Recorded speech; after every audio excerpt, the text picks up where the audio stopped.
Hello friends, welcome to Mantra video Vidya series. मेरा नाम है रामा। इस ट्यूटोरियल में आप जानेंगे टाइमलाइन पर मौजूद क्लिप्स मार्क इन या मार्क आउट का प्रयोग करके किस प्रकार डिलीट करते हैं। जैसा कि आपको पता है कि यहाँ पर वही ट्रैक एक्टिव होता है जिस ट्रैक पे आप यहाँ पे सेलेक्ट करके रखते हैं। यदि हम सारे ट्रैक को ऑन ऑफ करना चाहते हैं तो शिफ्ट दबा करके किसी एक वीडियो ट्रैक पर क्लिक करेंगे तो सारे वीडियो ट्रैक, या ऑडियो पे क्लिक करेंगे तो सारे ऑडियो ट्रैक सेलेक्ट हो जाते हैं।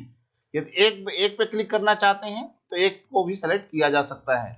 यदि एक साथ सारे वीडियो ट्रैक को सेलेक्ट करना है, एक्टिव करना है, तो शिफ्ट की दबाइए और किसी भी वीडियो ट्रैक पे क्लिक कीजिए, सारे वीडियो ट्रैक एक साथ एक्टिव हो जाएंगे।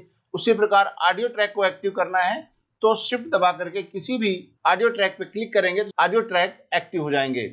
इसी प्रकार डीएक्टिवेट करने के लिए भी आप शिफ्ट की दबा करके एक साथ सभी को डीएक्टिवेट कर सकते हैं। लेकिन किसी पर्टिकुलर एक ट्रैक को डीएक्टिवेट या एक्टिव करना है तो विदाउट किसी कीवर्ड सिलेक्शन के आप माउस द्वारा क्लिक करेंगे तो वो ट्रैक एक्टिव या डीएक्टिवेट हो जाता है। होता क्या है, सबसे ज्यादा शिकायतें जो हमारे पास आती है, कभी कभी लोग कहते हैं कि हम यहाँ पर इन और आउट लगाते हैं टाइमलाइन पे आई और ओ का प्रयोग करके, तो हम जब उसके बाद डिलीट करते हैं तो देखिए यहाँ पर कोई चीज डिलीट नहीं होती है, क्योंकि यहाँ पर आपने किसी भी ट्रैक को एक्टिव नहीं करके रखा है।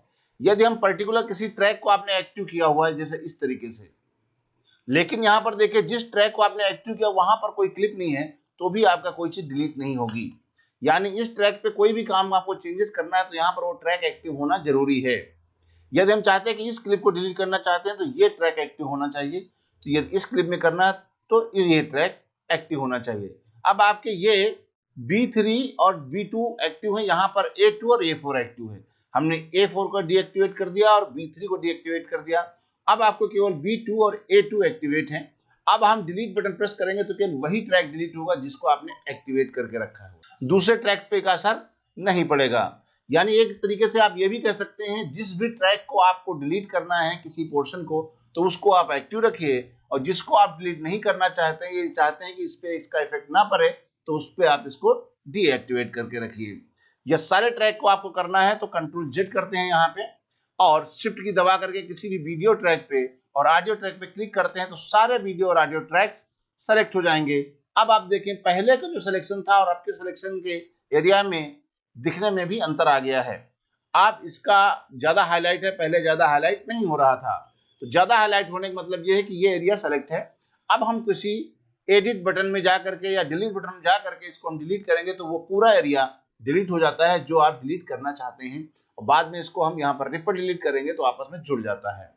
यानी इसका मतलब ये होता है कि कभी कभी जब हम एडिट करते हैं तो बीच के पोर्शन को हमें डिलीट करना पड़ता है, और वो एक ट्रैक ना होकर कई सारे ट्रैक होते हैं। तो आप इस टेक्निक को फॉलो करेंगे तो आप पर्टिकुलर एरिया के सारे ट्रैक्स के क्लिप्स को आप एक साथ डिलीट कर पाएंगे, और रिपल डिलीट करके या क्लोज गैप करके आप अपने सीक्वेंस को बेहतर तरीके से यूटिलाइज कर पाएंगे और अनावश्यक पार्ट आपका हट जाएगा।